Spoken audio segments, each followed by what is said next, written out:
Okay, we've got some great guests on for you tonight, but before we get into that,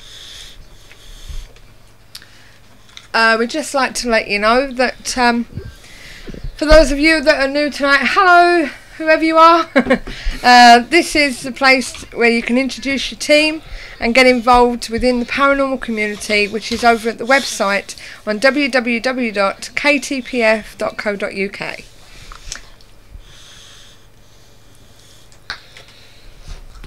Hi, I'm Chris Andrews from Phase 2 Paranormal in Stockport, and I'm proud to be keeping the paranormal friendly, where membership is a smiling face. Yes, later on we will be giving a rundown of the events from around the UK as advertised on paranormaleventsforyou.com. And remember, if you have any spare tickets for an event on the Saturday following the show, please email us and we'll be glad to mention it for you. Okay? And talking of that, there is a haunted weekend on Friday the 13th to Sunday the 15th of July in Hope Valley. Includes accommodation at Pindale Farm bunk houses with showers, toilets and cooking facilities. Basic breakfast and an evening meal. If you want anything fancy, you will have to bring your own. It's how Ian, Ghost Hunter, normally keeps the prices down. This will include a Castleton Ghost Walk, Edale Ghost Walk, Ghost Hunt in Pindale, including tech and mediumship. We've also, they've also got spirit boards, seance, and a tech talk and explanation, including projector videos. There will be visiting Haunted Winnet's Pass Cave and Mamtor Mountain Visit 2, which is apparently haunted. There will also be visits to the famously haunted Castle Hotel in Castleton, with talks about their ghost and their past investigations, plus a visit to Peveril Castle, which is included in the price. You will only need your sleeping bag or a quilt, and it's for 18 years and over. All this is for £60. There's 10 tickets left. Ian says he's hoping these events will kick off, as it's a great way to get to people together and working together.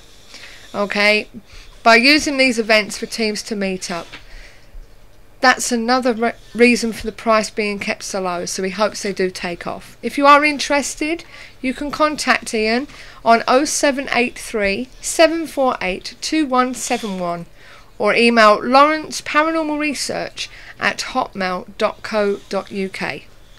Well, tonight, as we said, it's a bit of a hectic show. Definitely. I don't know about live in the hub, but tonight it's a hectic show. We've got Lynn popping in later because we're all flying out to Romania tomorrow to do that investigation that we've booked. We have two people in. Bagpuss, by the looks of it. Is that Bagpuss? Are you in? And also Wookie Pie. Oh dear. If you want to change your name, you can do so.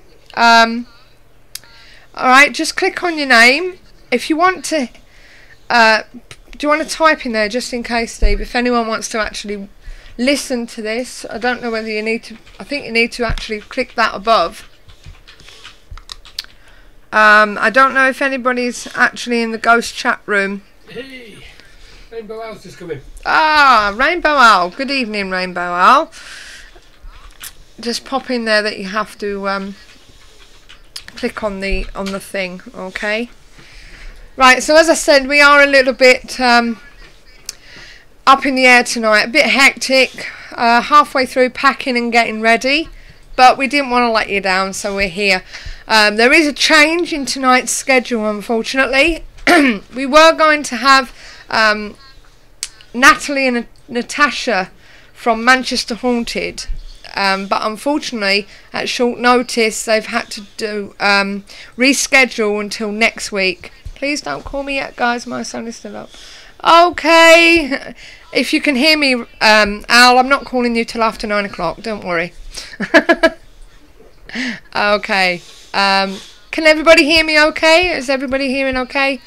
Hopefully we'll get a few more people in. As I said, unfortunately Andy and Natasha can't be with us tonight, but they've rescheduled for next week, and Rainbow Owl is going to be with us for tonight later on.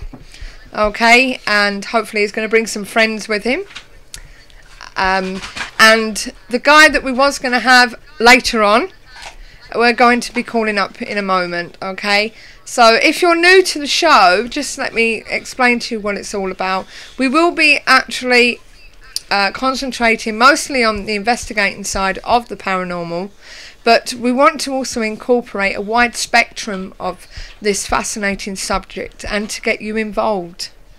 I'm going to be listening, and the mim. He's drawing his hair, babe. All right, okay. Who's him? That's Bagpuss. Yeah. Okay, so it's alright, I'm trying to read the chat at the same time, don't mind me. It's nice to see a few of you in. Unfortunately, Paul can't be with us tonight. He's still ill at the moment, so our thoughts will be going out to Paul. Okay. And I think Ghost Hunter Harry, and he's also got a lot of work to do, so Yes, he won't be with us tonight either, yes, unfortunately. He was on an invest last night, wasn't he? Yes, I'm trying to get my. I think I've got it right. The webcam. Not that you really want to see what I look like, to be honest with you. As I say, I'm halfway through trying to get packed and stuff like that, so that'll do you. Okay, so on with tonight's show. As I said, what we got? We've got a couple of more minutes before we ring Ray. We've got Ray on from Perception 9, so I'll begin the call in a minute. If anyone wants to ask any questions, they can do so. And later on, we've got Rainbow Owl, and he'll be on Skype. I don't know whether Tammy will be joining him. I know she was on earlier, but as I say, I'm sure he's got some friends with him. He says he's a goddamn rabbit. I don't know what I mean. What he means by that. That's what his picture is there. Oh, right. Oh, I see. He's T is funny. working. Oh, right. Okay, then I'll... Maybe another time then, which is unfortunate.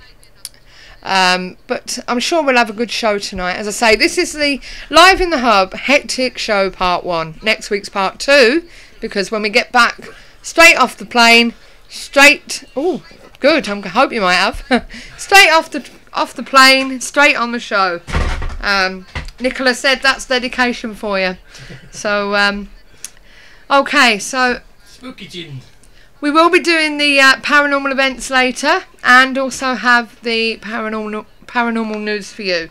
So what I'm going to do is I'm going to give our first guest a call, and hopefully we can have a word with him. Okay, so if you just bear with me a moment while I call him.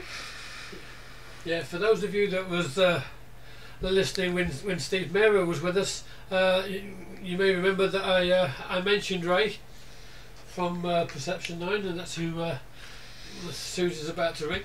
Yeah, when I find the number. I've had this phone for ages and I still can't work it. Missed calls, dialed calls. There you go, push the button. I pushed the button. But it's not ringing. Hold on, hold on. Yes, it will. Come on. It will, it's alright, I'll get there in a minute. Call list, right. Answered call, dialed calls, right, okay. That's what I want. Here we go. Before I forget, can someone put me in touch with a pro on mediumship? Etc. for my daughter, she really does. Neil should be on later, so you might be able to talk to him, Bagpuss. Hi, we're a little bit early, is that okay? Right, okay, I'm going to put you live on the air. I don't know whether you're actually listening in or not, but right, okie dokie, so I'll I'm going to stand you up against the microphone. Okay. Pause now. Right, okay, ladies and gentlemen, we've got Ray Farrell from Perception 9 on the phone with us. Ray's from Dartford, is that right, Ray? That's right, yeah. Okay, and can you just start off by telling us how you got involved in the paranormal? Well, I don't think I so much got involved with it. It more or less got involved with me. I don't know really. I mean, I've known and felt the paranormal for as long as I can remember. Sorry, what was that again? I've known and felt the paranormal for as long as I can remember, really. Right. So, and how long have you been doing Perception 9 for? When do we start? About 4 years now, I suppose. Yeah? Yeah. And what's the site all about? Well, it's a bit of an odd site. It's not an investigation group site, although we do have investigation groups working out of us. Mm-hmm. And we network with a load pretty internationally, really. Yeah. It's more of a resource community stroke research site. We're quite heavily into various branches of research nowadays as well. Right, okay.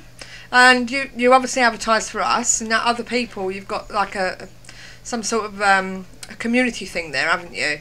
Yeah. So. Well, it's a community-based kind of site for people to use. Yeah.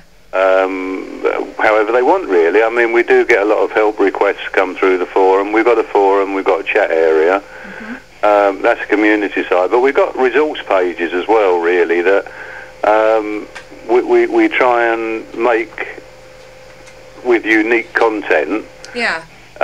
Fresh content and fresh views. I think we're probably quite successful in that. Right. And John helps you. Your son, is it? Oh yeah, John. Yeah, Jonathan. He's quite well known in the world of EVP. Right. Okay. And he puts a few on to YouTube, doesn't he? Well, in fact, that's the way we work it, because it's easier to work it that way. We put it on YouTube and then we'll embed it on one of our pages. Right. So even though it's ours, we put it on YouTube so it gets a wider audience. Yeah. Yeah. So have you actually found anything, or is there anything that's actually made you feel a bit? What with regard to myself or with regard to John? With yourself. No, it's just sort of an acceptance I've always had. Yeah. It's an odd sort of thing, because A, I'll accept it, and B, I'll question it. And there are many times when I'll say, no, that can't be right, even though I know it's right. Yeah. I'm one of these perpetual believing skeptics, if you follow what I mean. Yeah. And John's well into it, isn't he? Oh, he's very, very. I mean, at the moment he's very tied up with his work, but when he gets the time, yes, he's very much into the recording and the EVP side of it. And although he's my son, I suppose I'm a bit biased. he really is good at it. He elicits responses that are quite phenomenal in some directions. Right. And not just yes, no, or the odd buzz that everyone thinks, but these are crystal clear words and crystal clear answers to a question. Yeah, he's been working a lot with that Frank's box, hasn't he? Yeah. Well, yeah, Ghost Box. Ghost Box. Yeah, he's had a couple of varieties of it. Yeah. And he's tried that. He's tried the ITC, the crosstalk as well. Right. Which I'm not sure he gets on very well with. He's come up with a thing, but certainly with the Ghost Box, even though a lot of people knock it. Yeah. It's amazed me to an extent, because it goes beyond coincidental interception of radio, odd voices on the radio. They are meaningful answers. Right. I think they are. But yeah. Is this a proper Ghost Box? Because you can get the apps on the phone, can't you? No, this is a proper one. This is the sit it on your table or wherever you sit it. This is a proper Ghost Box. He's got a couple. Yeah. No, he's got the full kit. Yeah, because there are some apps on phones which are a little bit sussy. I'm not sure about those, to be honest. No. I don't know. I mean, it's easy for me to say that. I mean, that they could work for people. I think really the name of the game when you're in that is knowing the equipment you're using. Yeah. And tailoring it to what you're looking for. Yeah. So it's an individual thing. Right. Now we've had Steve Mehrer on the phone. He's heard of Perception 9. Yeah. And so is our ghost hunter, who's not on tonight. But so, what exactly can the site offer for people if they were to come on? Well, I mean, it offers a base where you can it offers whatever you want from it, really. If you want information, then we have got information directly off of the site that people that we can use. Yeah. We're quite well networked into, various other people that are fairly well regarded as experts in their field. Yeah. I mean, we've been very fortunate in that, really, that a lot of what you see on Perception 9 is probably only the tip of the iceberg. The rest of it sort of goes on underneath it, and we've not really had any clues on how to get it out. Do you follow what I mean? Yeah. A lot of it is to do with networking and behind the scenes. We work what you can see on screen, and we also work what you can do through Skype and not that I've got Skype, but other people have. Yeah. It offers either a community thing, or you can come on as an individual and follow your own trail, and we can help on that aspect as well. But it's really based on a community thing. If you come in and join in, there are other people that come in and join in with you. Yeah, and it's the whole spectrum, isn't it? It's not just investigations. Oh, no, it's not just paranormal. I mean, we do aliens, and we do right down to myths and legends. Yeah. And the reason being is because I'm fully convinced that the paranormal doesn't just start and end with ghosts. No. It's got such an overlap. I mean, how do you classify ESP? That's not really ghosty. No. But it has to do with the psychic side, which has to do with ghosts. And I think the whole of the area, like, the psychic mind, the afterlife, what we consider as the paranormal as ghosts, the occult, even myths and legends have a bearing on it, and even religion. Not that I'm religious, but that has a bearing on it historically. And I think the whole is like a weave. The whole lot is interconnected, and you've got to look at it as a block. Right. Okay. Now, we know that, people do ask for help from you, don't they? Because you've passed stuff on to us. Yeah. What you see on the forum, I would say, is 1/10 of the help requests we get, yeah. Right. And when people come to you for requests for help, how do you vet them? How do you work it out and try and get the right person to do the job? You just sort of know. I mean, it really starts with, is this genuine or not? Yeah. Because you do get some clonkers, I'll tell you that. Right. But then you go. Perhaps I don't know. It goes back to it's a feeling that you get. I know it sounds a bit grand, but you can read between the lines and see. And perhaps that's experience coming through. I don't really know. But you can more or less tell which aspect, because I'm fully convinced that when it comes, and you'll probably agree with this, that you do spot patterns. Yeah. And I don't think anything happens paranormally in any respect unless there's a reason for it.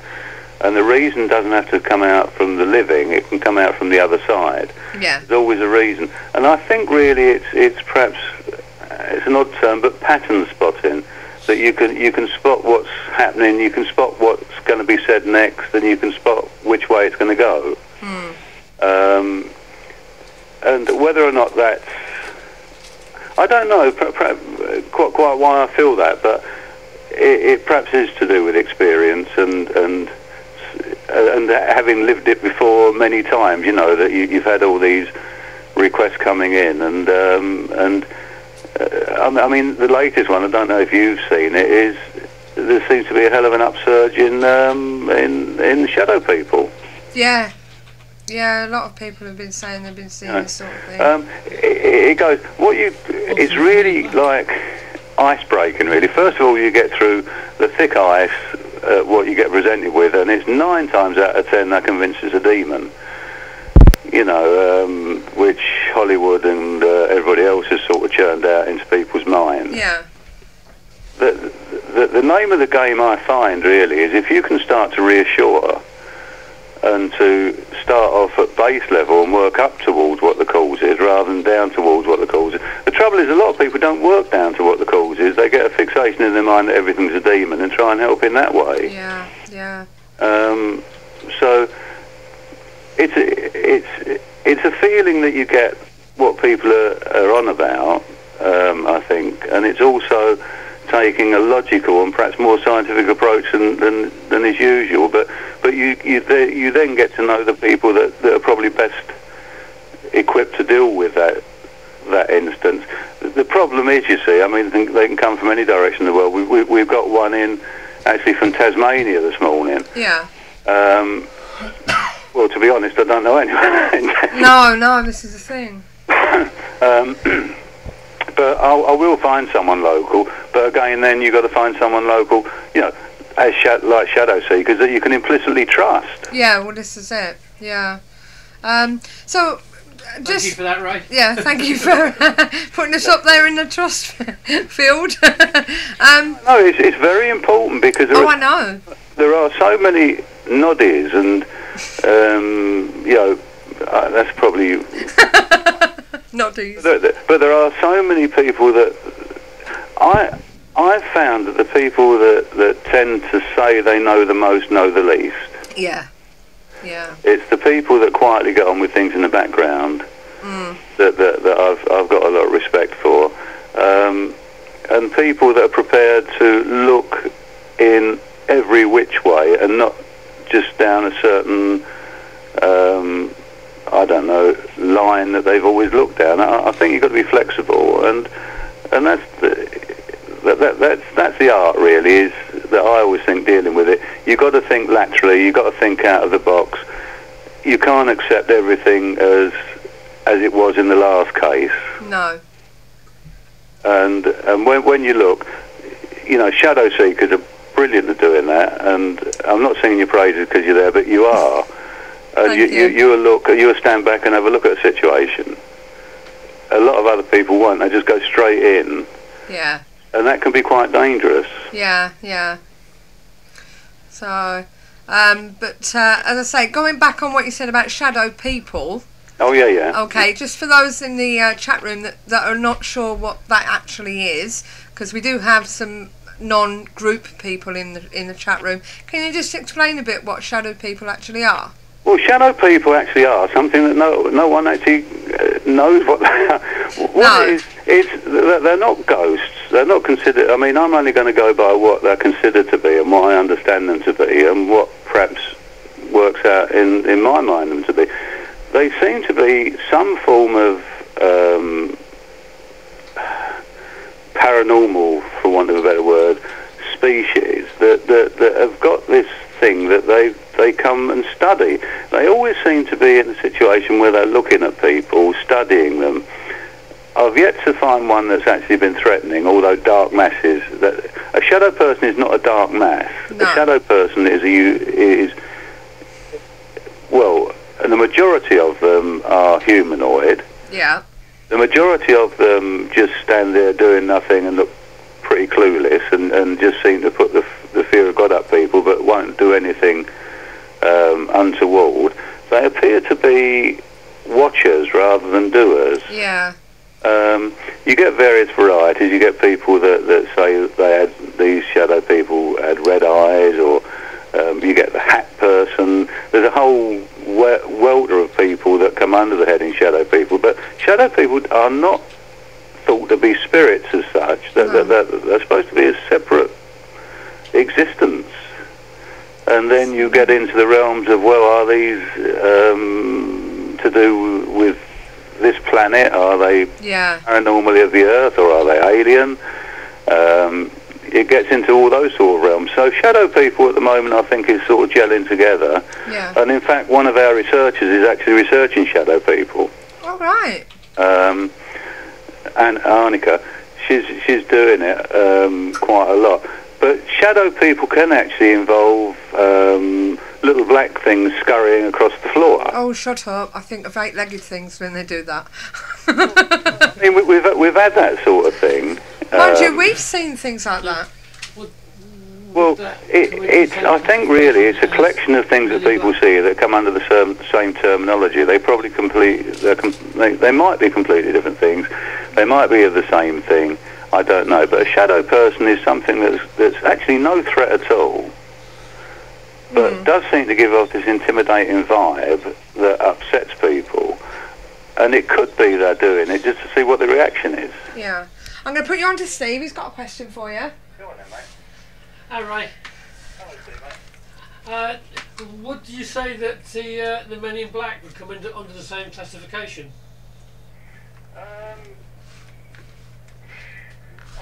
Which term are you talking about? The sort of spook Men in Black that people are coming out with, the people actually wearing clothing? I'm not sure. I mean, but people tend to describe them as being in black, but not really having much in the way of a face. Oh yeah, I'm with you now. Yeah, I would say so. There's as I say, there's more than, it's not just a single unique figure that everyone sees. It's a matter of the thing I think most important is these things are pretty solid. They're not. It all started off, as far as I know, about 2 or 3 years ago when shadow people have been going on for yonks, but they suddenly did an upsurge in them where they started walking out of the shadows at night, which is, I think, why they got their name. But then slowly over the last year or two, there's a load of reports where they're being seen in broad daylight and nowhere near the shadows. Once upon a time, the shadow people were supposed to scarper as soon as they were seen, or were aware that people could see them. And now they're blatantly standing there staring back. And so if it fits the bill and that their shadow forms, I think that you can put at the moment you can put anything like that under that heading. You know, Men in Black, shadow people. I think they all sort of fit the bill. Yeah. Yeah, as Andy on the chat room has asked, could there be a spirit of a lower energy? What an elemental does he mean? Do you think? I'm not sure if he means elemental or whether he means the kind of spirit you get off a Ouija board kind of thing. I think. I mean, my interpretation of spirits and anything to do with what's normally accepted as the other side of the paranormal is it is all to do with energies.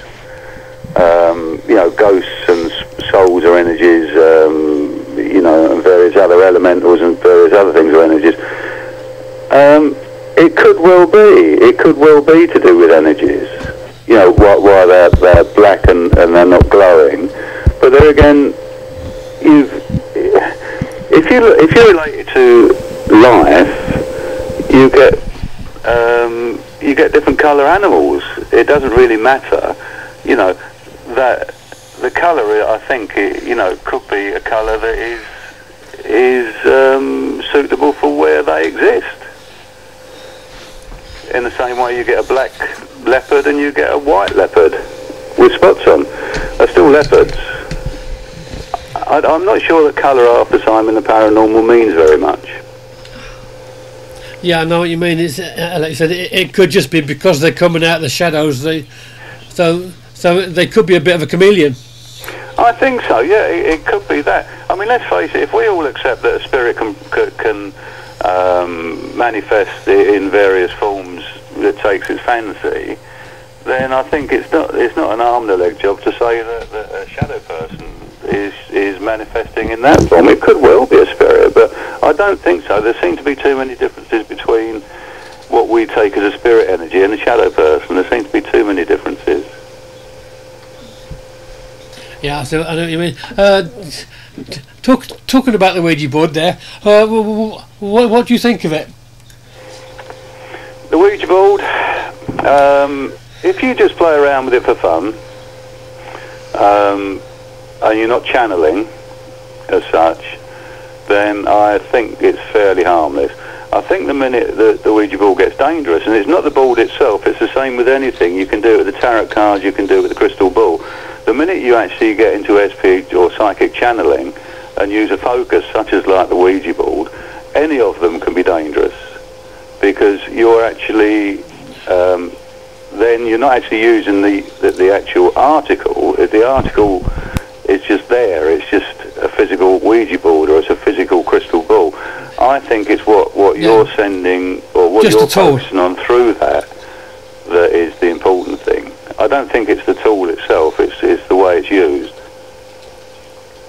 Yeah, so I mean, because a lot of these things we hear about, so-called bad things happen, are always with drunk teenagers or students that are just trying to have a laugh.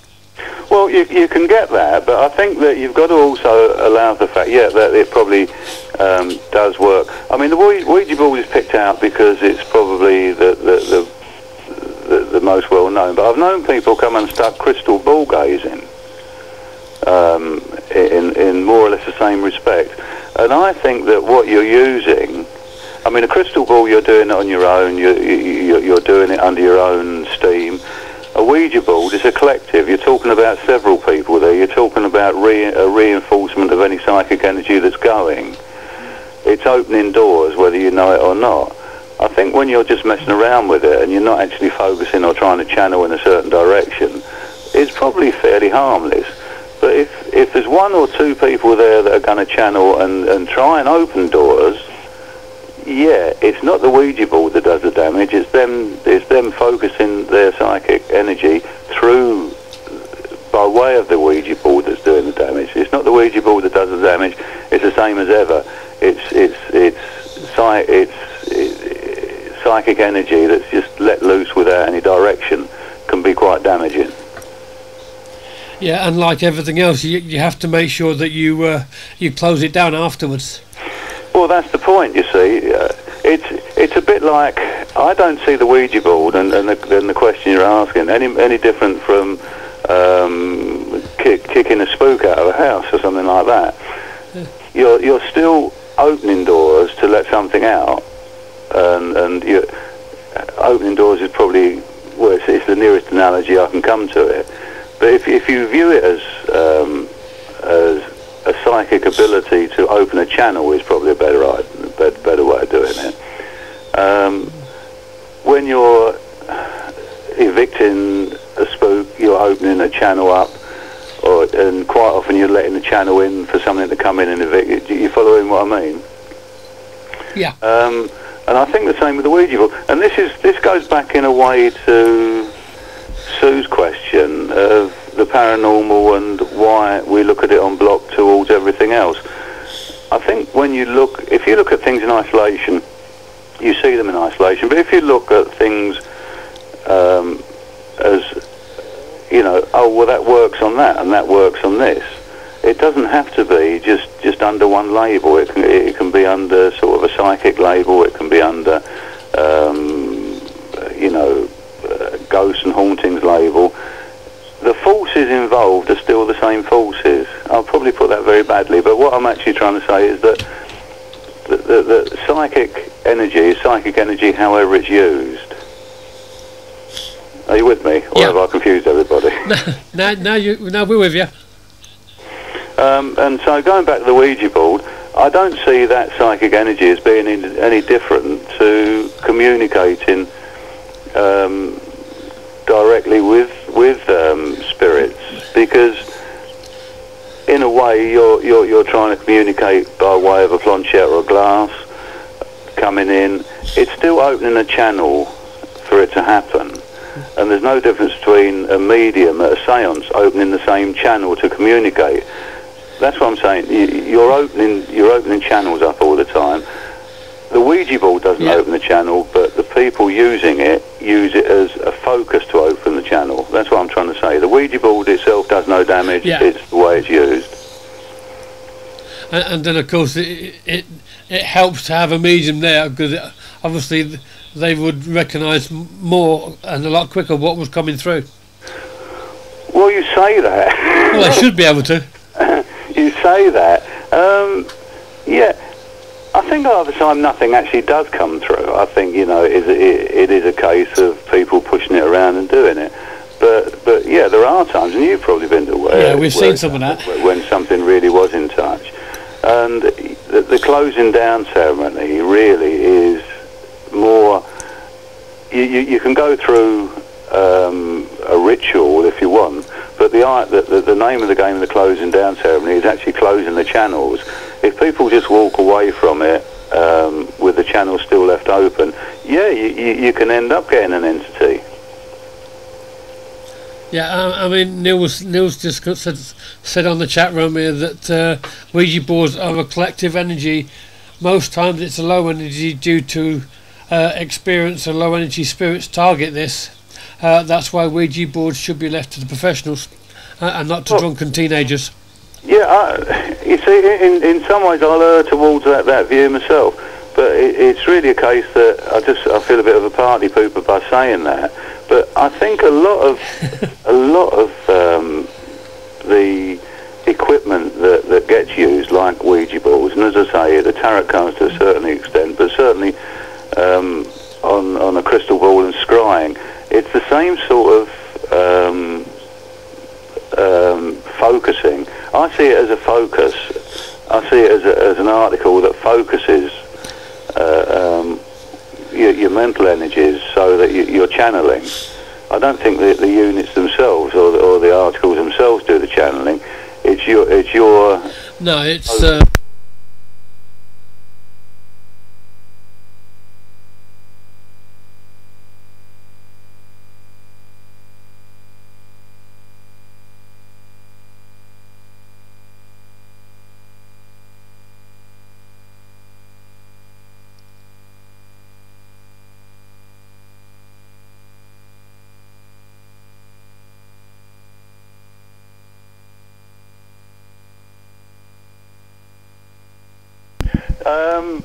Well, I mean, psychometry and stuff like that. I don't know really. It's horses for courses, and that's a problem. I think half the time people are far more psychic than I think everybody has got a certain degree, a certain level of being psychic. It's really a case where a lot of people don't understand that they are. And we find that a lot, that if we get a haunting crop up, it's quite often the case that someone within the group of people that are being haunted, you find have got a bit of a psychic history. I don't know if you find that though, sir. Sorry, say that again?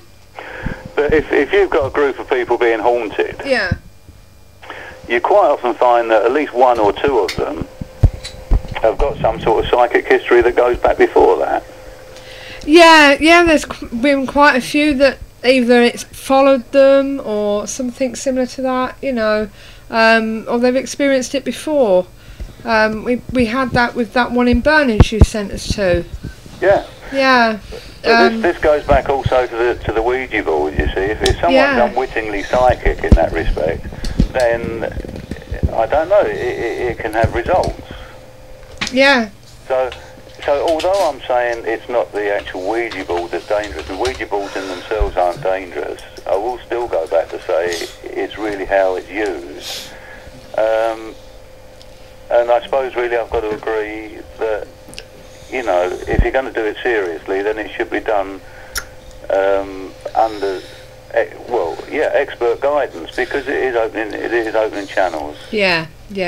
So, well, Ray, before you go, do you want to tell everyone your website, if that's okay?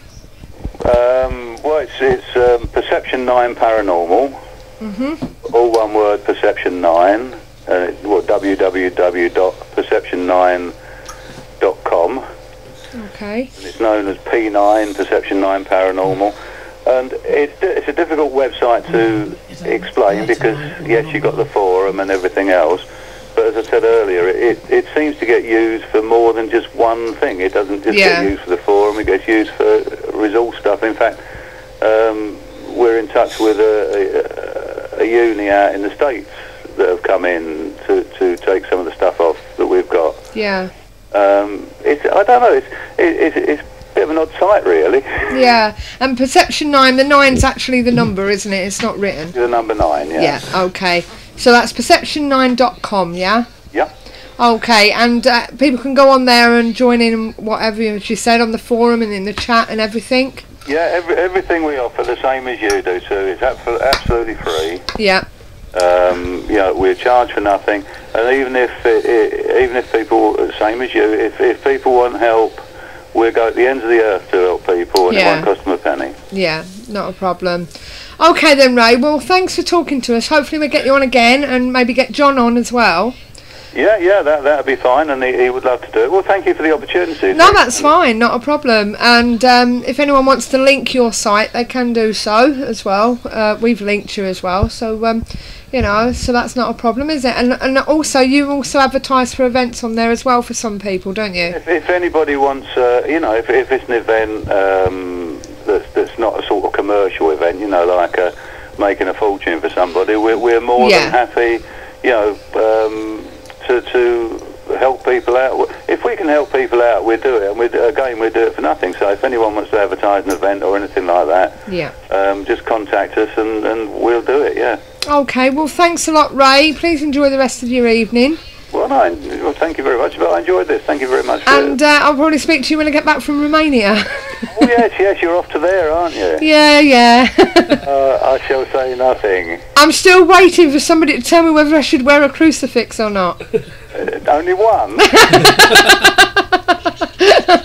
I don't know, but I've had some garlic tonight, so I should be alright there. Steve's been pumping garlic down me for the past couple of weeks, what with different dishes, you know, dishes he's been doing, and spaghetti bolognese and that. So I've been garlic to the nth degree. I don't know. I mean, as I say, I think I'm really waiting for your report when you get back. Yeah, I'll be interested, because it's not just Castle. You know, there's the legends that go around with it. You know, with the werewolves and stuff that they still actually believe in. You know. They believe in all this still, and the Walking Dead. Just there they believe in it. I mean, it's quite a standard belief across the board. I mean, obviously, it probably stems from there. Yeah, you know, and vampires and stuff, and lycanthropy and stuff. Let's see, I'm posh. I'm saying the wrong word. Ooh, do you want to say that again? Lycanthropy. I hope I've got it right. Lycanthropy. So I'm the right idiot if I didn't. But no, that's. In the US, I mean, there's big groups out there that are into all that. Yeah, this is it, you know.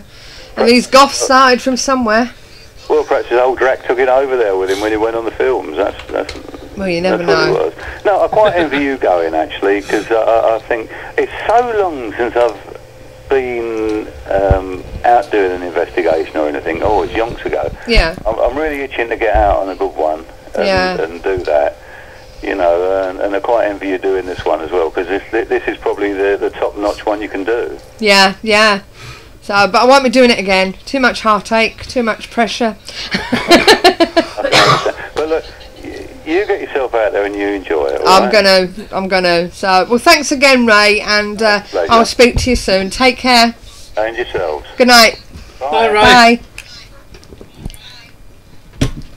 Okay, so that was Ray from Perception 9.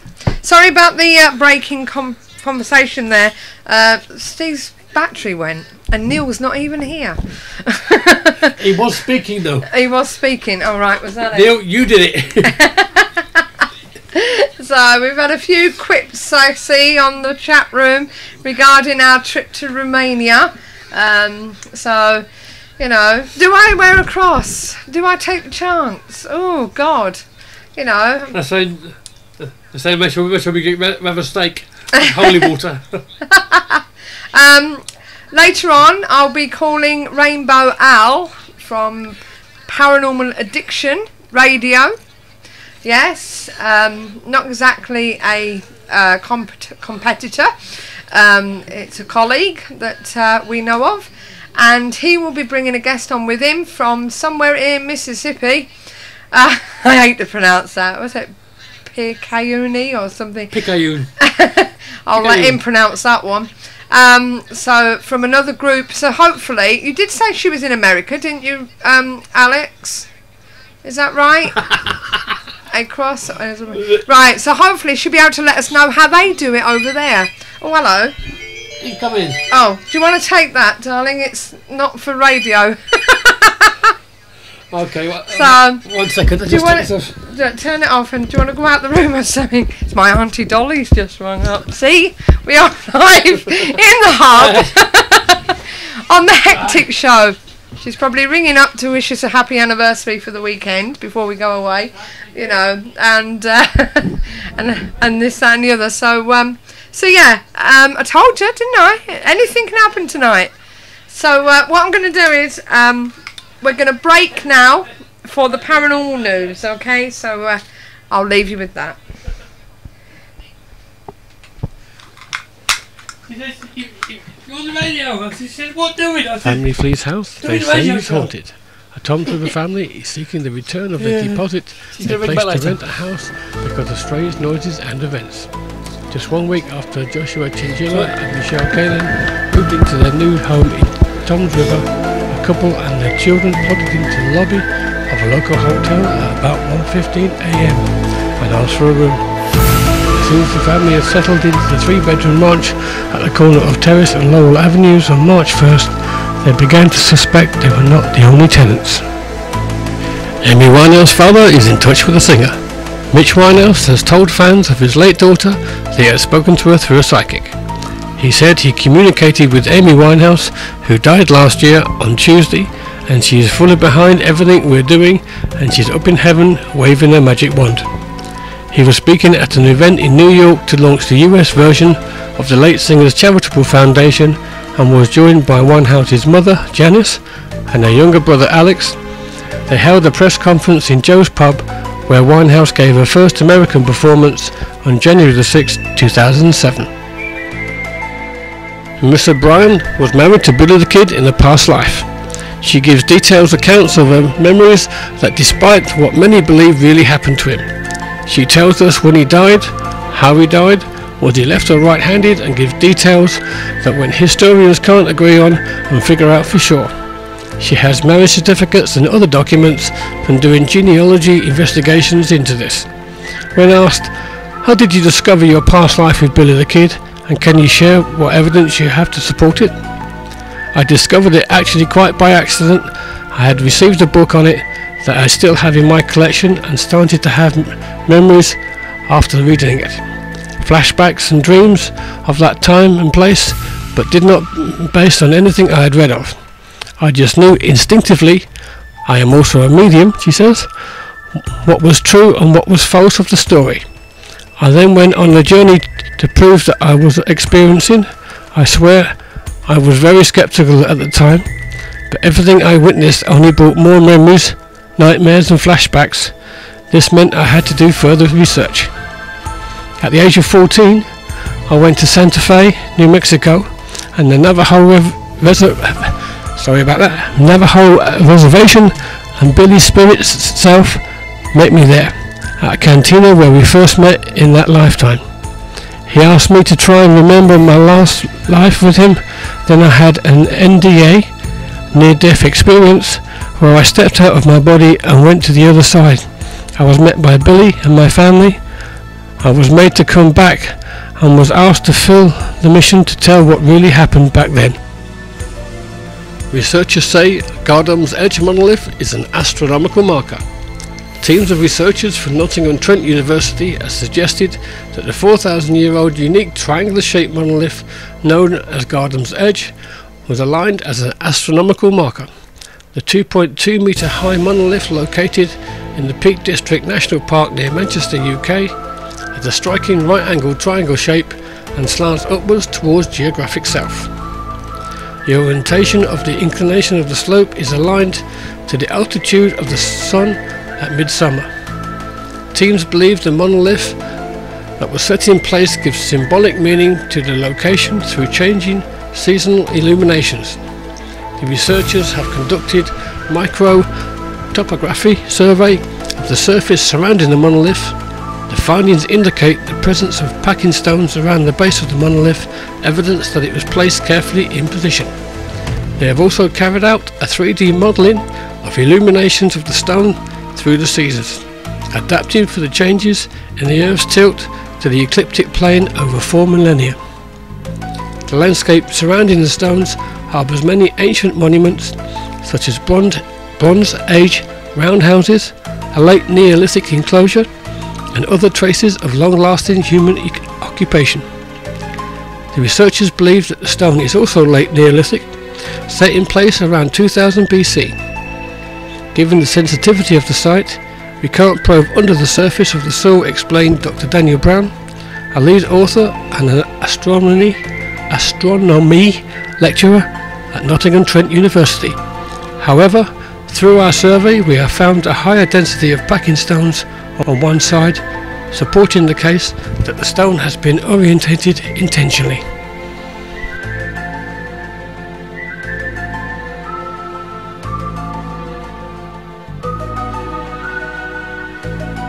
Hi, I'm Neil Munnelly, and I'm proud to be keeping the paranormal friendly.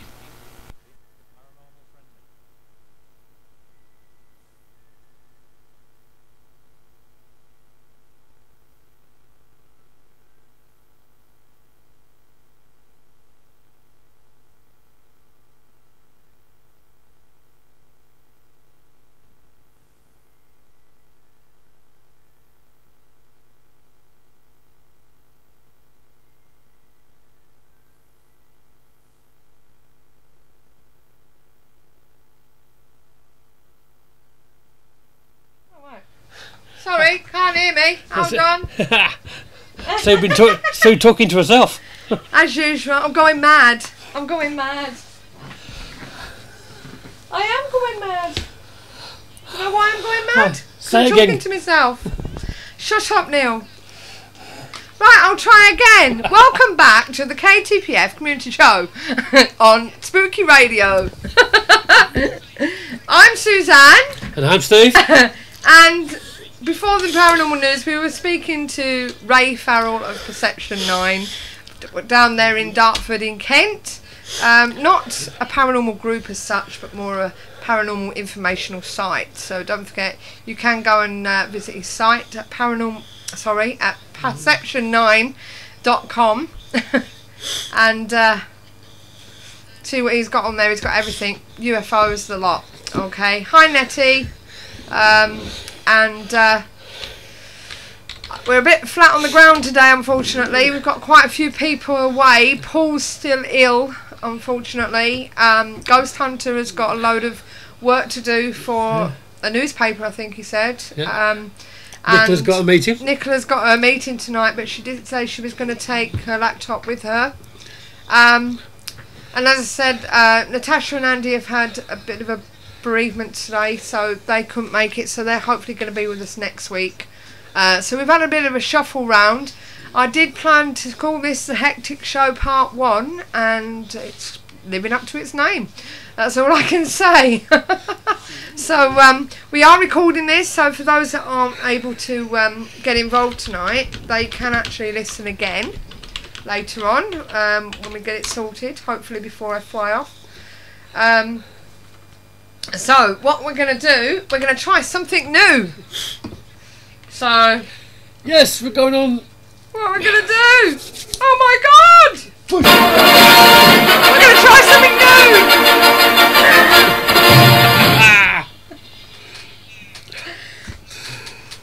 I had to do it, sorry. We're going to Skype.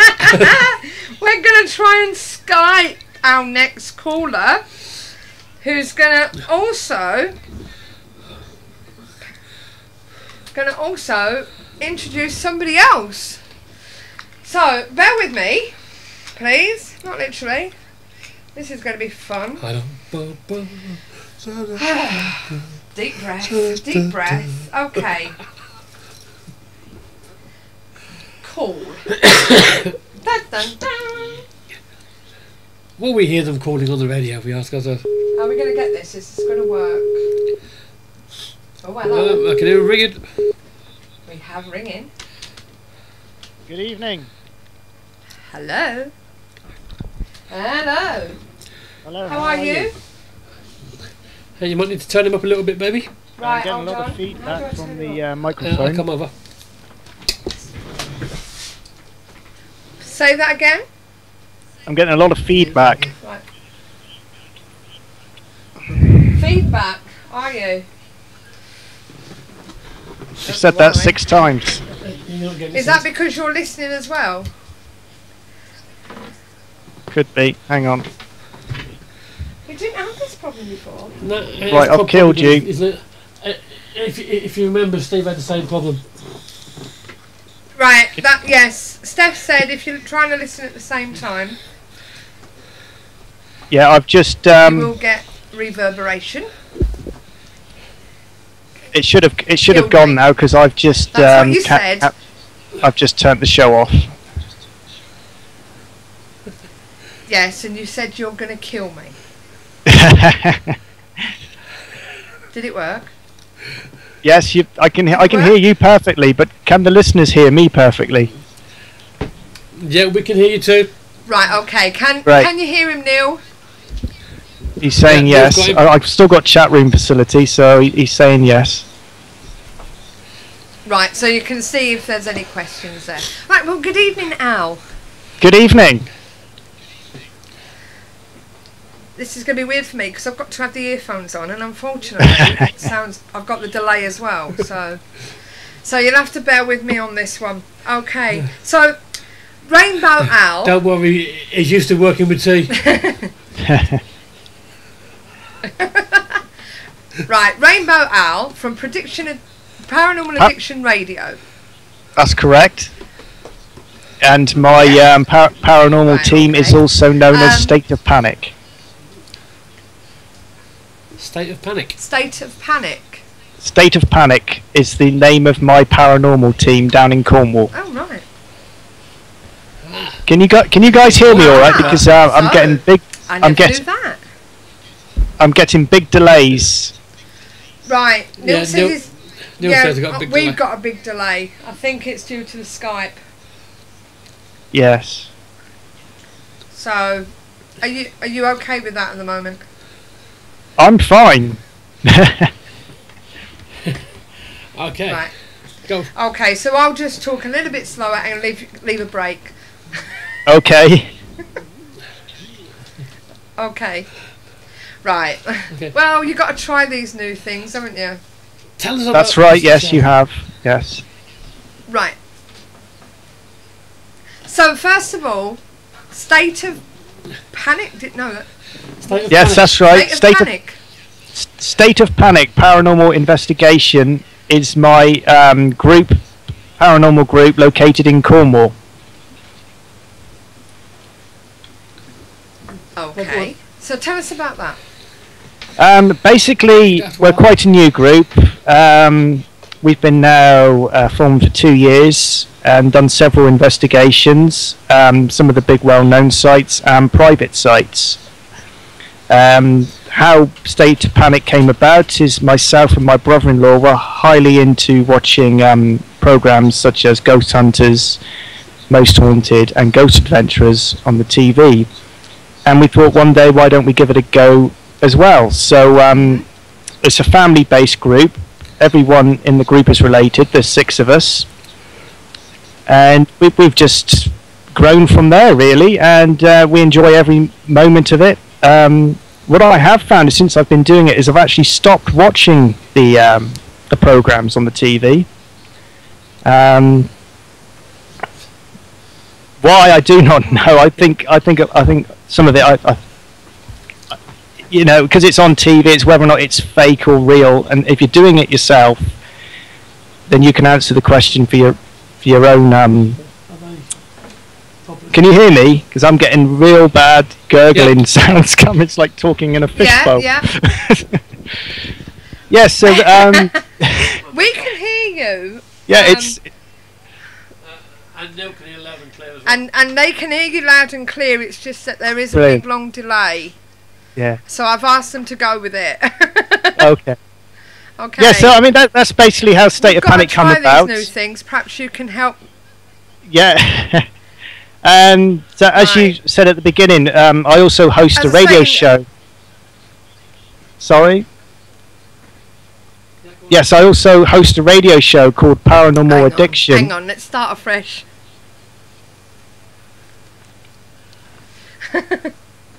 Right, you'll host Paranormal Addiction. Over. Yes, I host a radio show called Paranormal Addiction, which is on every Thursday at 11 p.m. UK time. The reason why it's on so late is we have to accommodate for the Americans, as the show is probably more focused to the Americans, but we do have a couple of UK listeners. It's a fun-packed show with a bit of comedy, a couple of games. You can win some prizes, and it's just good paranormal chat. We have some great guests on there. We've even had a few musicians now who play paranormal-based music and poetry and stuff like that. So the show is growing. We're also on Ghost Tales Network, which has been recorded that we bring in at least 10,000 listeners, which was a big celebration for us to know that that many people were actually listening to us. I host the show with David Childers and Tammy McCourt, who are American. They're great hosts. They apologise that they can't be on this show tonight as the time differences over there. They're having to work. But I do have someone with me who I can bring on, Susan, who is American. I don't know if you can hear. Yeah, she's also part of the Yeah, she's also part of the Paranormal Addiction team. We can be found on Facebook. If you just type in Paranormal Addiction, you'll see our group page there. We always said if we got over 500 members that we would do a radio show, and I'm glad we did, because it's really kicked off. And as you know, radio shows aren't easy to do. Yeah. We do have problems ourselves with internet radio, with a lot of dead air and stuff like that, because of the long delays. But when we do get a good day, the radio show, yes, it's really good. You know, it's enjoyable to listen to. Yeah, so that's a little bit of history about As the. I say, if you've just joined us, ladies. If you've just joined us, ladies and gentlemen, we are having a little bit problem with the delay. Okay, we are talking to Rainbow Owl of Paranormal Addiction Radio, and we've been asked to say hi to the members of Corinne from Paranormal Investigations who are listening at the moment. So hi to them. I'm sorry if I've pronounced it wrong. Okay. And as I say, please apologise for the long delay. We're just trying this Skype for the first time. Hopefully Al will give us a bit of information when I get back in a couple of weeks to help me sort it out. So we've got Paula coming on, have we, Al? Yes, Paula Westbrook. Shall I bring her on? Then she can. Let me phone her. Okay. This is going to be new for me as well. Whether that Spark CPI pronounced Corinium.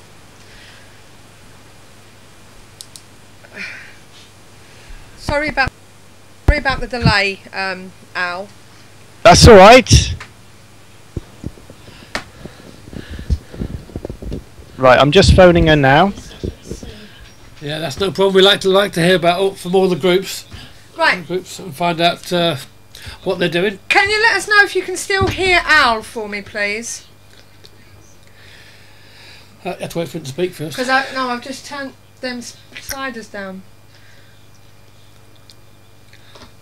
I don't think I can hear him actually now. Are you there? I'm not hearing him at all at the moment. Yeah. Can you speak to me, Al? Yes, I can. You all packed. All packed? Yeah. I can. No, I'm just trying something out.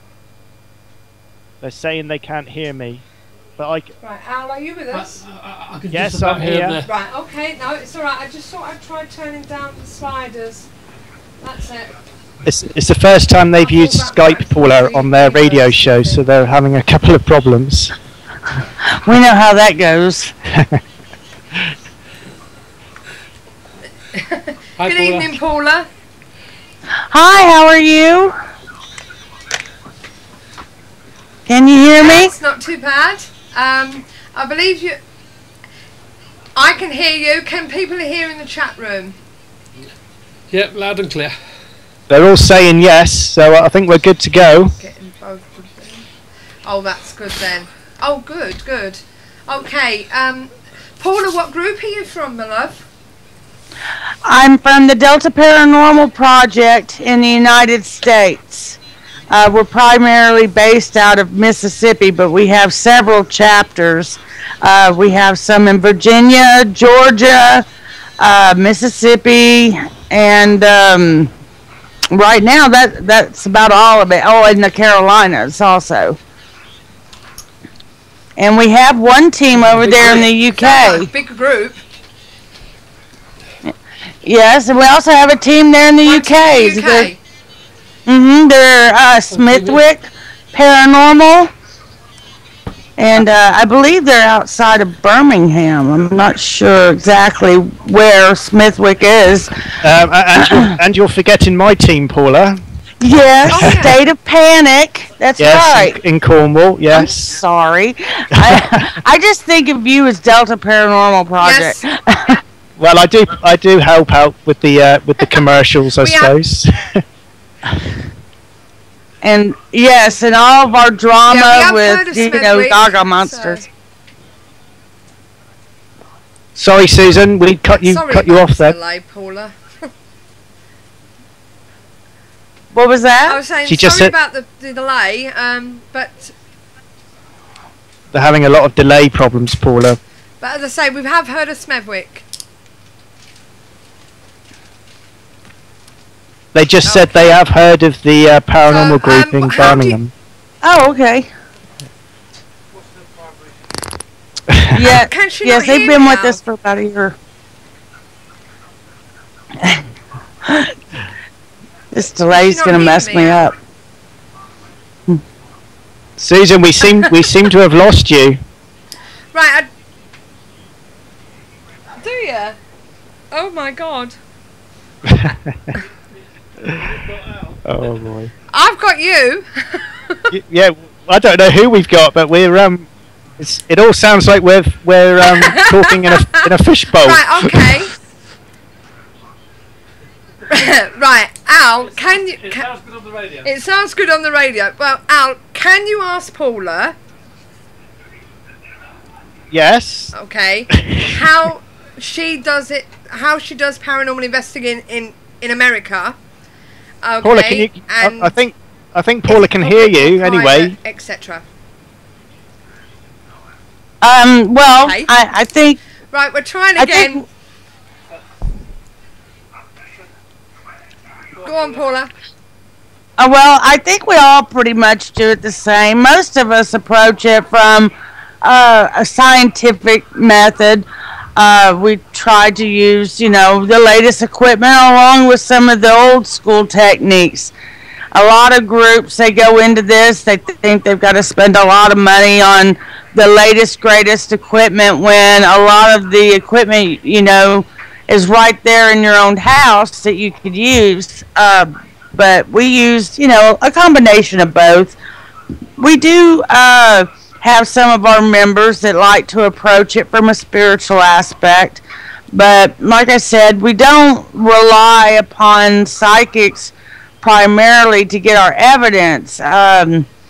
If we get EVPs, if we get videos that correlate with what the psychics are saying at the time, then then we can include what they are feeling in with the evidence to the client. But that we don't like them to talk to the clients or talk to the other investigators when they're investigating, because it may compromise the integrity of the investigation.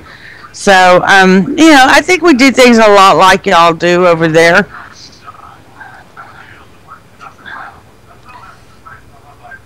You have to wait now for so Paula, 20 minutes. Is there any 20 minutes? As I was about to say, Paula, is there any places that are that you've actually been to that you can actually say are haunted over there, or that you actually like? Any particular location? Oh, I've been to a lot of places that I know that are absolutely haunted. One place in particular is the Bullock Hotel in Deadwood, South Dakota. Deadwood, South Dakota is also where Wild Bill Hickok was killed at the number 10. I had investigated there also. And then there was always Tombstone, the Birdcage Theater. I found that exciting. But right now I'm working on a place. It's called the Susie B. Law House. It's just an old, abandoned, forgotten house on a lake up in the Mississippi Delta. And I tell you what, we have really reaped a tremendous amount of evidence. And every time we go in there, it's a new experience. And it's a beautiful old home. So I really don't have a particular favorite. I've just been fortunate to be able to go to some wonderful locations. And of course I got my start at Fort Morgan, which is an old Civil War fort on an island off the coast of Alabama.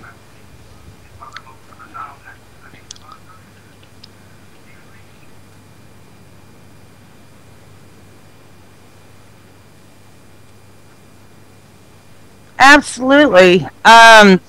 Water is a form of energy. Water with a current, such as rivers,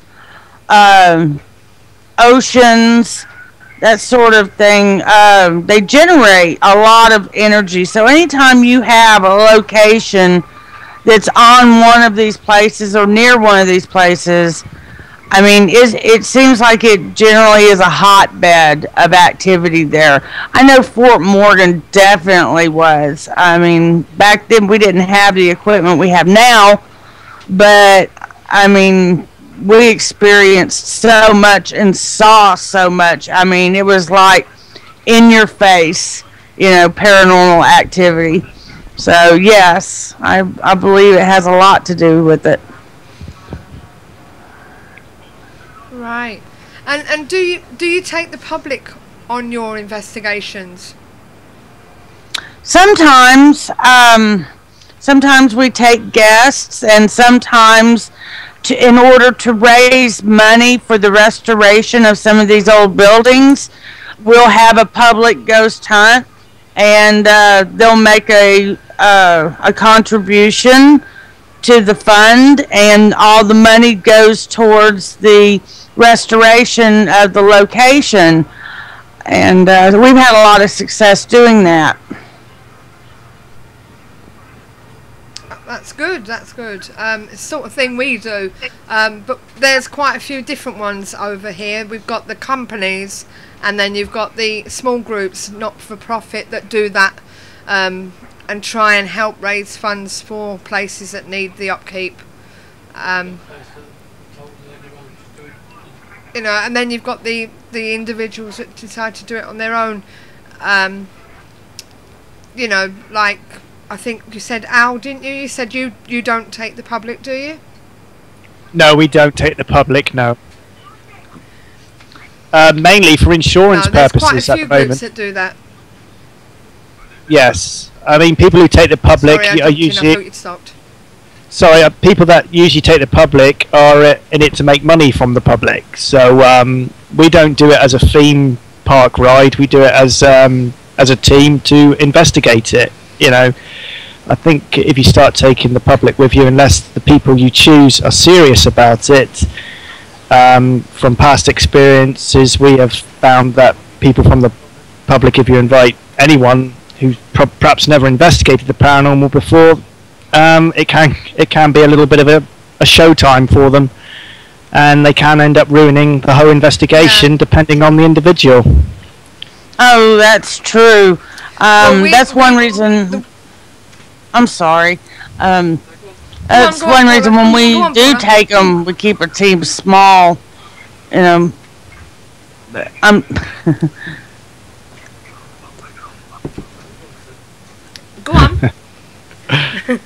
Hello?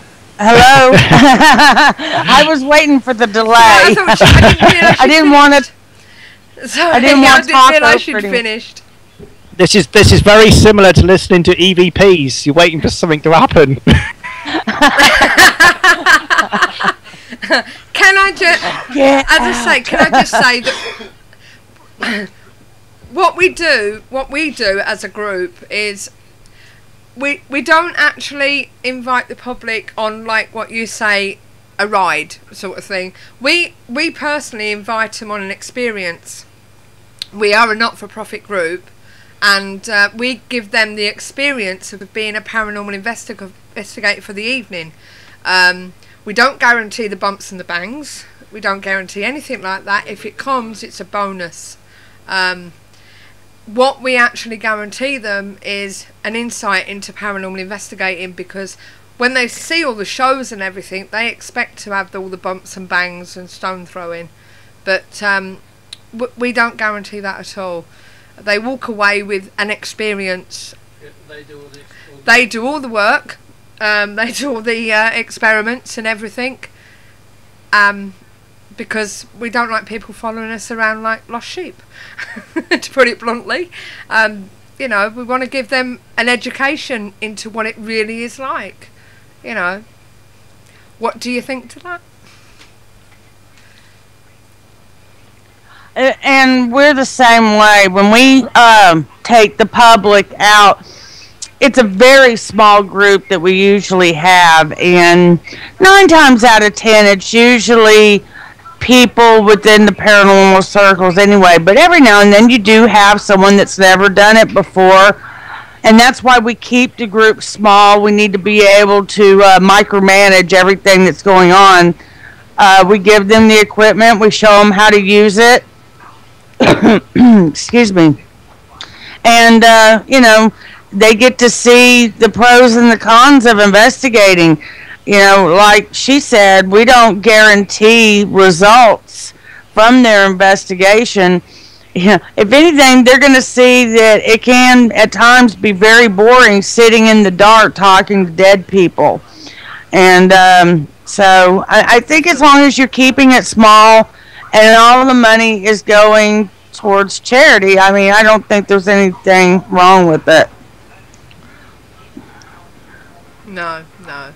But as I say, there are groups that are actually earning a living from it, but that's entirely up to them. It's horses for courses at the end of the day. Absolutely. So, well, as I say, I'm sorry about the delay. Hopefully it's something that we can work on. Sorry, Al. Well, it's... No, I was just saying it's working okay, I think. As long as we keep having the long pauses in between talking, I think we'll do fine. And it's a lot better than a string and 2 cans. Exactly. Definitely. Well, as I say, we've not done this before. This is our first Skype session, I would say, via the radio. And probably your last. Thank you for being... I hope not. I've got to do it all again next week. So hopefully I've just got to remember that 5-minute delay. 5 seconds, yeah, second. Or second. Are you having the delay with Al, or are you having the delay with me just because, well, I'm over the pond? I think it's more the pond. It's more... I think it's both, to be honest with you. Mm. What do you think, Al? If it's any consolation, we're not having any delay this end whatsoever. No, Al and I are right on time. Yes. Oh, it's me then, is it? Yeah. Well, Al's got a direct link to Mississippi anyway, so. Yes. So that's probably why. He's got us. One day I will be an American citizen. The amount of time I spend with them. And a redneck at that. Yeah, I'm very good at redneck impressions. We've heard them on this show. Yeah. We've definitely heard them on the show. I like his character, McDick. It's awesome. He reminds me of my uncle. See, the people in the chat room say there's no delay at all. So I think if we just carry on as normal, it seems to be happening okay on the radio. So perhaps when you listen to the replay, it'll be absolutely fine. Hopefully, yeah. So, can I ask a question? What are y'all's favorite places to investigate? Well, I'm not sure really. We like Margam Castle, which is in South Wales. If you was on next week, I'd probably say Bran Castle in Romania. Oh, that would be awesome. We're going there on Saturday. Yeah, we're doing it on Saturday, Paula. Oh, I want to hear about that. Most definitely. Well, we don't have castles over here. The only thing we have is, battlefields and, that sort of thing. Old rundown, alligator hunter cabins and, Bigfoot hunting grounds, Do y'all have anything like Bigfoot over there? Well, apart from the Loch Ness Monster. We got the cats, we've got the Dartmoor Beast.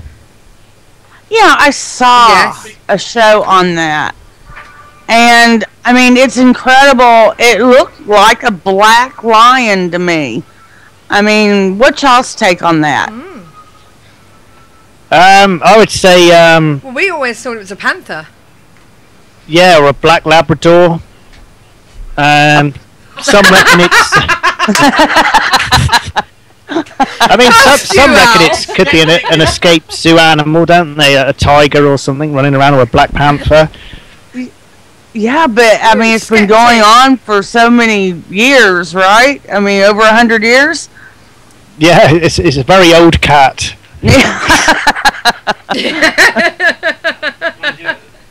probably breeding. They're probably breeding.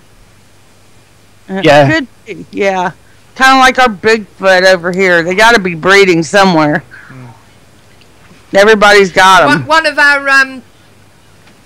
our team members is actually going Bigfoot hunting later on in the year. In Canada, I think it is, or something.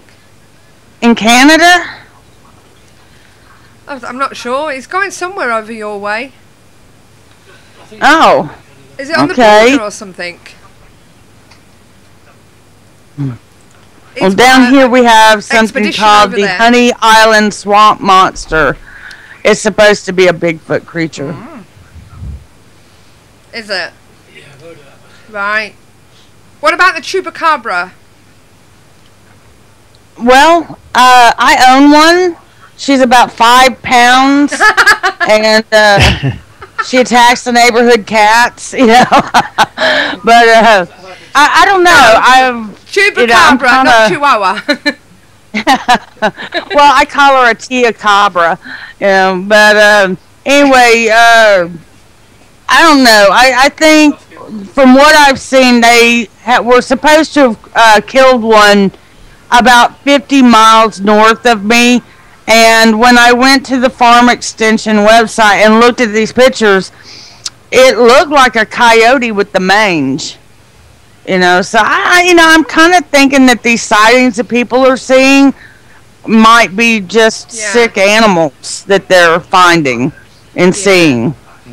Sounds like it, doesn't it? Yeah, I mean, because it did. It looked like a coyote, but it had no hair, and but it was, looked like it was due to the mange. Right. Can I ask, Paula? what is it like with your groups over your over the pond? Whereas here we get a lot of animosity between people, and groups. Do you have that same thing over there? Oh my God, the drama is never ending, okay? Well, even within our own group we have drama. I mean, like all families do. But we're like a family.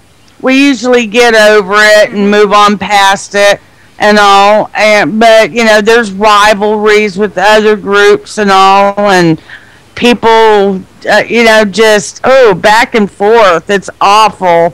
And, I mean, people just need to understand we're all in this to do the same thing. I don't think anyone is more of an expert in this field than anyone else. And no matter what the educational background, you might understand the physics a little better than someone else, but I mean, like I said, no one has proved the existence of ghosts yet. Not even the most intelligent physicist has.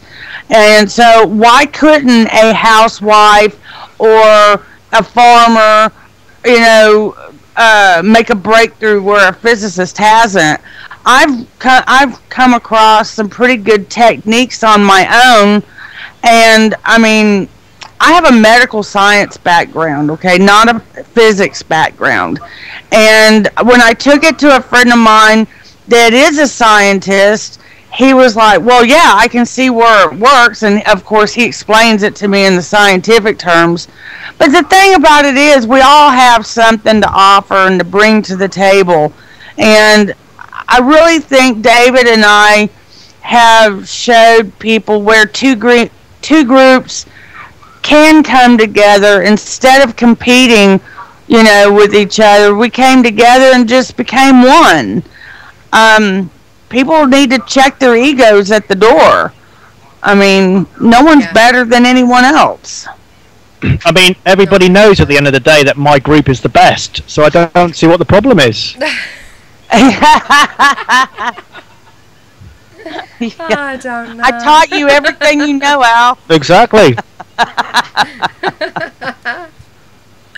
But this is why we started the KTPF, the Keeping the Paranormal Friendly. Neil was saying here to Paula. And Neil agrees with you on the chat room as well. It does get my back up, I must admit. It's paranormal unity to me doesn't exist at the moment. Until we get people in the same frame of mind, it will never exist.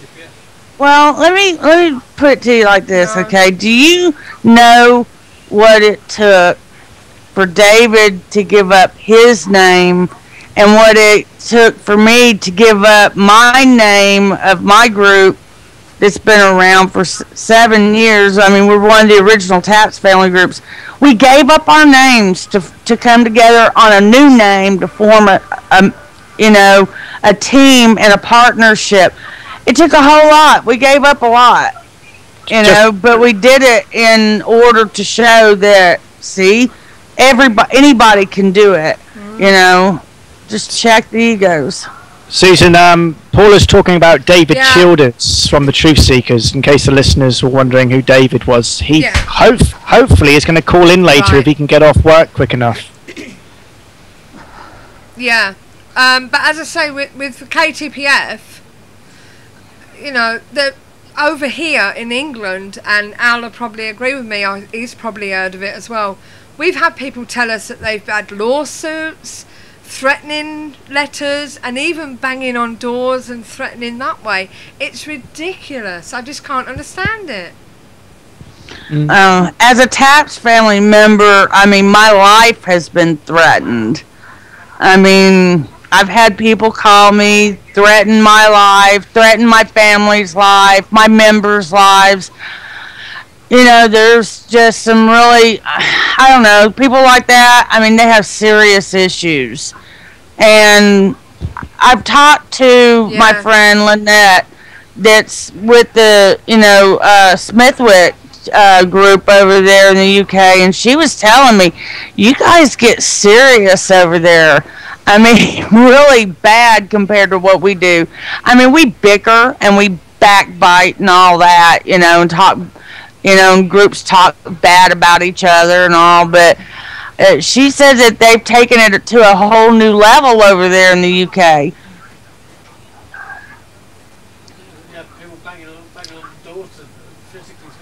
Yeah, we have had people banging on doors and physically threatening people we've heard of.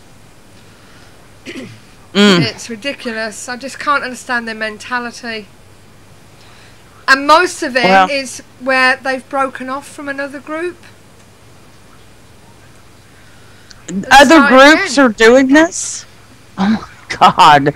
That's scary. Yeah. That's psycho crazy. It's like when you've been with a group for a while, and then the group either disbands or you lose members, and they go and start on their own and carry on themselves, and then the first group attacks the second group, and vice versa, and it's ridiculous. Right. Have you heard of this? Well, yes, I've had a story where I don't know the name of the team, and I wouldn't mention them on radio anyway, but this particular person started up a paranormal group. And the reason why he started up the paranormal addiction, the paranormal group, was because he wanted other members in the team to start buying the equipment. And as soon as they managed to get enough money to buy an infrared, one of these thermo cameras, he then started being a nuisance within the group, ended up taking all the equipment and left the group. And now there's a battle going on with the remaining members trying to get their equipment back from him. He has now started a new team with the equipment bought from others. It's just got really ugly now, and apparently the police are involved in everything. Unbelievable. That's why in our group, with our chapters and all, and even within this group, we have a coordinator's bookkeeper's agreement.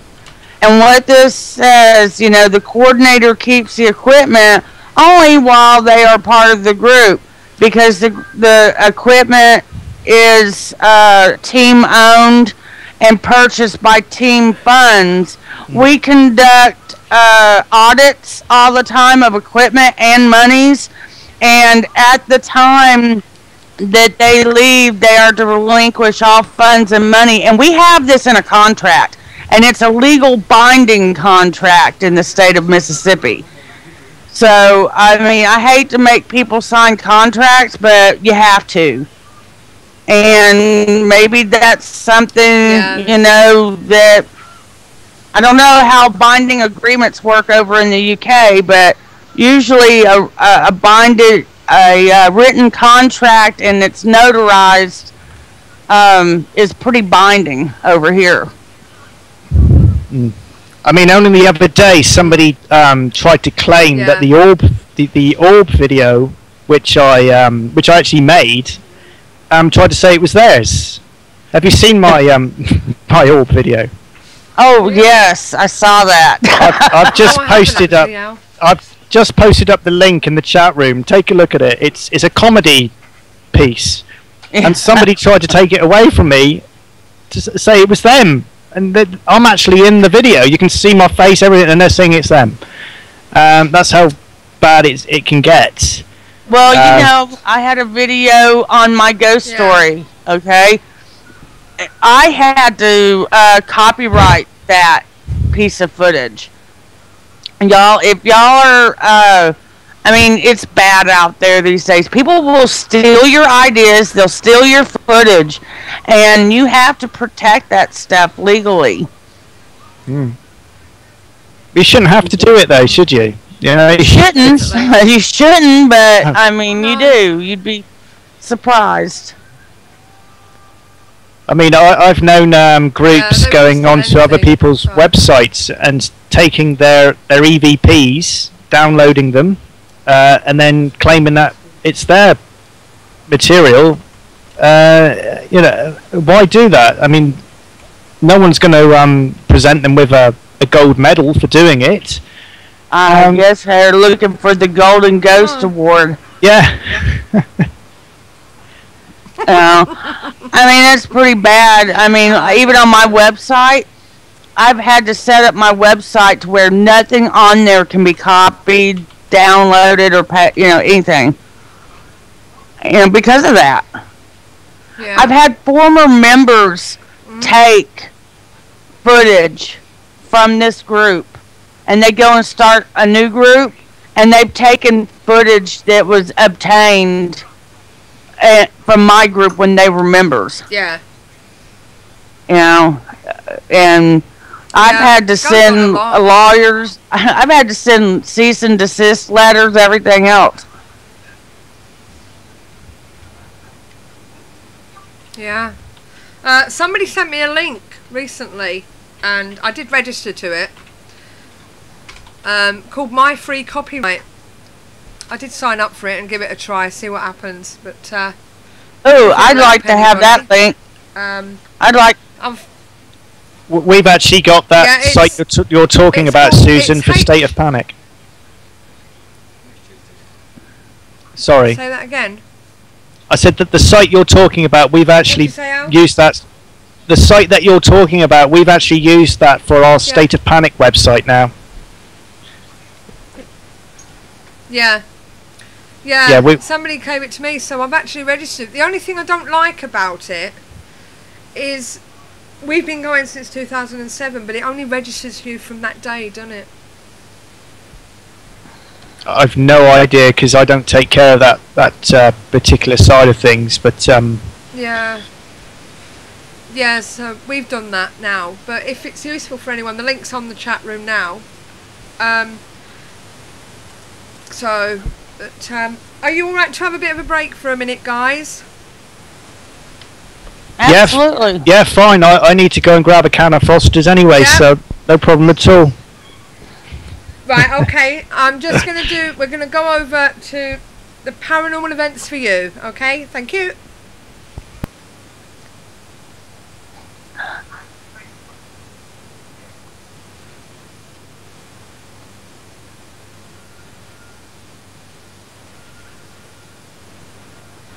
Wading through the activities and events that other advertisers include, find just what you're looking for at paranormaleventsforyou.com, your one-stop paranormal directory.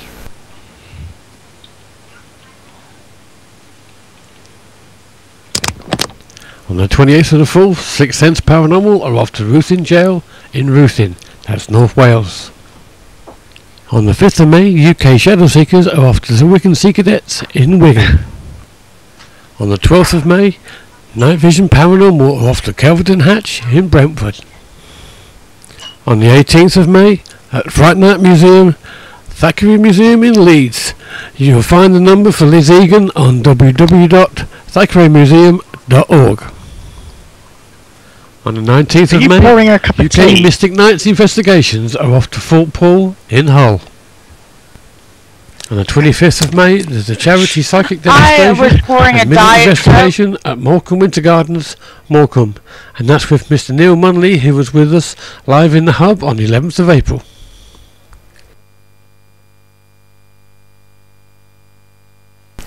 So check out the one-stop paranormal directory for more investigations and events, available now.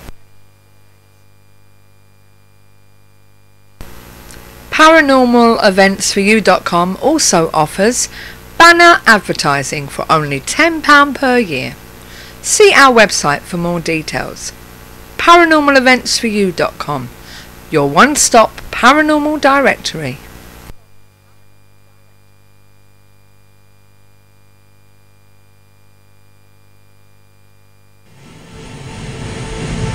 You're listening to the all-new KTPF show, live on Spooky Radio, keeping the paranormal friendly, where membership is just a smiling face.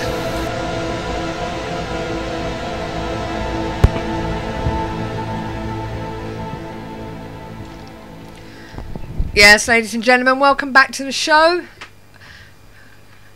Just before we finish off tonight, we're just talking to Rainbow Owl of Paranormal Addiction Radio, And Paula from the USA. Was it Dakota or something? Oh, Dakota Project. No, I'm in I've lost it on Mississippi. here what he said it was from. Oh, right. Right, and it's Delta, isn't it? Delta is what your group's called? Delta Paranormal Project. We're in Mississippi. Yes. So we've got Paula in Mississippi. And we're getting used to the delay. First time on Skype. So please bear with us. Okay, so back with Al. Hello. Tell us a bit more about your paranormal addiction, how it started. Basically, it's true to be said that I'm probably a Facebook addict as well, and I started a page for State of Panic, my paranormal group on there, and I started collecting other paranormal groups' logos to create an album to try and get Paranormal Unity to work that way. I mean, I must have collected over probably 50 or so logos, and then I created a photo slideshow and presented it on Facebook, and it caught the eye of David Childers from who was then with Truth Seekers, and he contacted me via Facebook and said, do you fancy starting up a Facebook group to, you know, combine the UK with the USA and try and get the word out there, make one big happy paranormal community. So I came up with the name, and David came up with the logo with the help of Rob Hood, who's a graphic designer, and we basically promoted it as much as we could, and as soon as we got to 500 members, I said to David, let's do a radio show. I don't know if you know Facebook at all, but when you have a group, you have admin staff. Paula is one of the admin staff in there, so she looks after things as well. And we have Tammy McCourt, who's also dedicated to Paranormal Addiction Radio. And it's just grown from there. And like I say, the radio show seems to be a big success. We're fully booked until June now, I think. So, you know, we've got guests coming on every week. We've had some pretty good guests, and I mean, we're hoping that we can later on we'll be able to take Paranormal Addiction a step further. There is a website being created at the moment for Paranormal Addiction, so it'll have its own separate website where people can use it to network their teams, share their evidence. And we're just trying to get everyone together, and the thing is with Paranormal Addiction, it's more focused for the investigator rather than Joe Public themselves. So anyone who's interested or has an interest in the paranormal to come along, and sometimes we don't even talk about paranormal. It's people in the same field letting down their hair and having a good laugh. And as Paula will tell you, we do have some good laughs in Paranormal Addiction. I create quite. I have a habit of creating silly YouTube videos as well, and so does David Childers, and so does Paula. But we just try to keep people's spirits up, because it's not. It's like I said to David Childers once. It's not all about. When people think about the paranormal and ghosts, it's not all about doom and gloom. Someone's died, they've become a spirit. You've got to think of the happy side of it as well. So that's why we have a bit of fun. We have some jokes, because if these ghosts are that of the dead, they must have had happy lives at some point. So let's celebrate that as well. It's you know, and we just don't touch on ghosts. We do UFOs, we do crop circles, Bigfoot. We touch on anything we can possibly get our hands on, and talk to anyone who has the experience of investigating. I mean, at the moment, I'm doing a lot of research into UFOs and aliens and stuff like that, because that's an interest that I've always wanted to get involved in. So I've decided to do it, and plus, I mean, the name Rainbow Owl, my nickname was given to me by my co-founder Sean Blake of State of Panic, and basically it's because my first piece of equipment was the full spectrum camera, and my first name being Alex, shortened to Owl, and it sounded Rainbow sounded better than Spectrum, so Rainbow Owl became my nickname. And wherever I go, I've always got the full spectrum camera with me. It's sponsored by... and who is it sponsored by, your show? It's sponsored by www.ifyoubelieve.net, which is a paranormal networking website. So please get yourself on there and register with them. It's free of charge. It's packed full of information. It's a big network site. It's a UK site as well, and they've followed us from day one with the radio show. But we're just trying to encourage more people to use the site because it will tell you about up and coming events. It will give you all the paranormal news you need. So, you know, get on there and start using it, and it's a great site. I was hoping to get the creator on the show tonight just to pop in. I'm getting a lot of crackling and. Yeah, we have the same problem. Yeah, I know I am. So we have the same problem with KTPF. You know, not a lot of people use it, and. Yeah, so I think the problem is just to see whether that would work. Yeah, I think the problem is Facebook seems to rule the roost at the moment, and they don't want to break away from their comfort zone. I think that's one of the big problems with Paranormal Addiction. We've tried to just keep it in Facebook. So sorry. Yeah, can you please redo the name of the website again? Yes. Yeah. I've just posted up the link for the radio also show. Paranormal Addiction, where they can go to. Right. We're not seeing it. Where are you putting it? It's in the chat room. Is it not coming up? Right, okay, I must be... Not for me it isn't. I don't know if anybody else is seeing it. I think your users are seeing it. Push enter. No, Neil's not got it either. No, they're not seeing it either. Oh, I'm seeing it. No. Perhaps it's delayed on my end, I don't know. Yeah. Can you see that? I've just posted up. Can you see this? No, we can't see it. No, all we can yeah, see it's not letting me post up links for some reason. It's not showing. It's not letting me post up links. I don't know why it posted earlier. Right, do you want to say it again? The sponsor is ifyoubelieve.net, and the radio show, which is on tomorrow at 11 PM at UK time, that's every Thursday, and that's with blogtalkradio.com. I've just tried posting up that link again. Can you see it now? Right. Yeah, the show's on every Thursday. Sometimes it may change according, to suit the guest. And the show usually goes on for about 90 minutes. What time is it on again? 11 PM UK time. Right. And the show is on for 90 minutes. So, yeah, blogradio.com. Yeah, it's come up your side, yes. Steve put it on blogradio.com, yeah?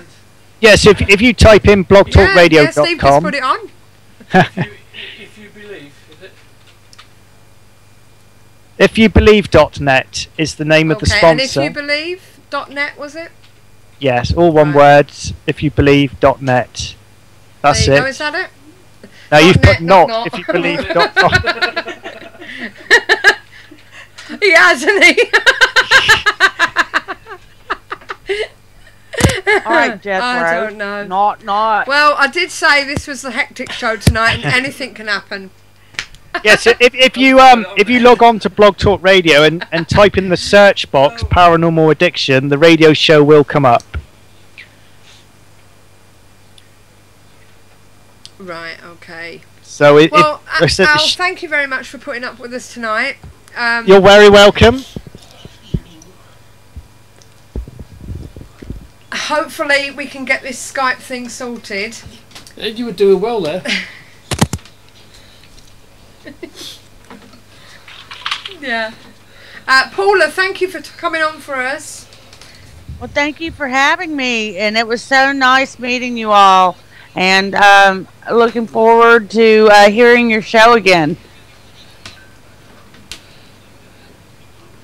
Yeah, go. Yeah, we're on every Wednesday evening, okay, and can you also give us your website? Yes, it's www.deltaparanormalproject.com.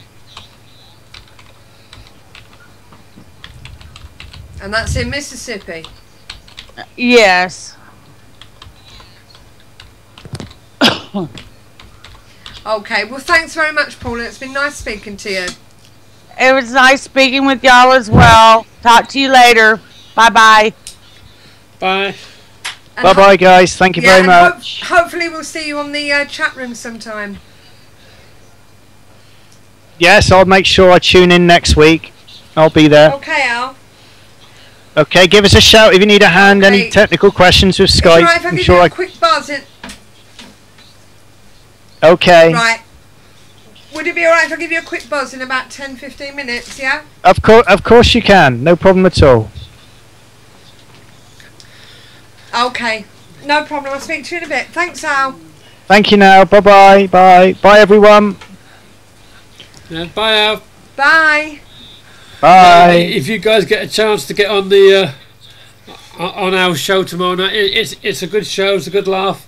They have some good guests on as well. So please go on there tomorrow night, 11 o'clock UK time. It's a good show. Yeah, and if you want more paranormal stuff, apart from Paranormal Addiction, there's also Planet X broadcasting every Sunday evening between 8 and 10 p.m. on City Talk 105.9 FM. Planet X is hosted by Neil Atkinson, and he's also joined every week by our very own Steve Mera, the paranormal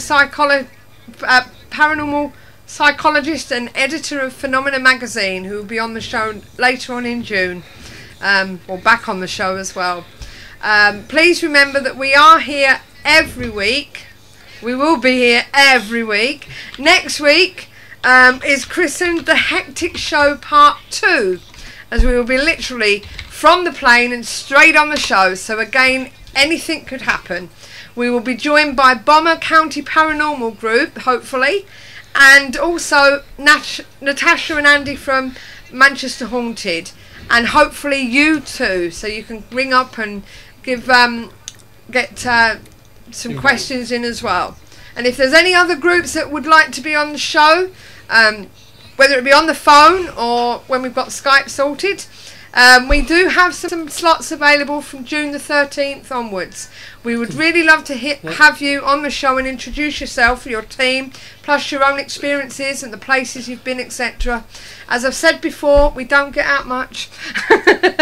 We are always open to discuss any area of the paranormal, as we learn something new every day. Remember, this is your show too, so get involved. Did you want to say something, Steve?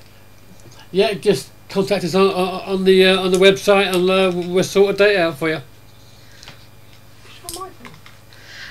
So we are actually based in Manchester, not far from the City Stadium. So if you are local, you can be with us live in the hub. So if you're interested, just please email me at try again. Just email me. My name's Sue at admin@ktpf.co.uk, and don't forget to join our paranormal community forum over on our website at www.ktpf.co.uk, and our social website. It's a great place to meet like-minded people. And if you've missed the show or you just want to listen to our past guests that we've had over the past few weeks, then visit the KTPF Paranormal Community Channel at www.livestream.com/KTPF. where we bring you those interesting interviews and conversations that have taken place live in the hub on Spooky Radio. We hope you've enjoyed the show, and if you want more, as I said, there's Paranormal Addiction every Thursday from 10 o'clock till 12:30 on blogtalkradio.com, or you've got Planet X every Sunday on City Talk 105.9 FM.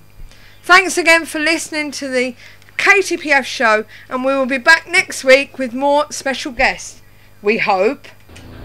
I am the monster the breathing men would kill. I am Dracula. Welcome to my home. Oh my God.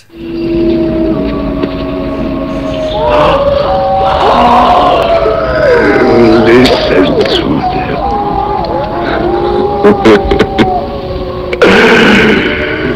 The children of light. What sweet music, my Mike. Right, 11 PM UK time is what he said. Rainbow Owl.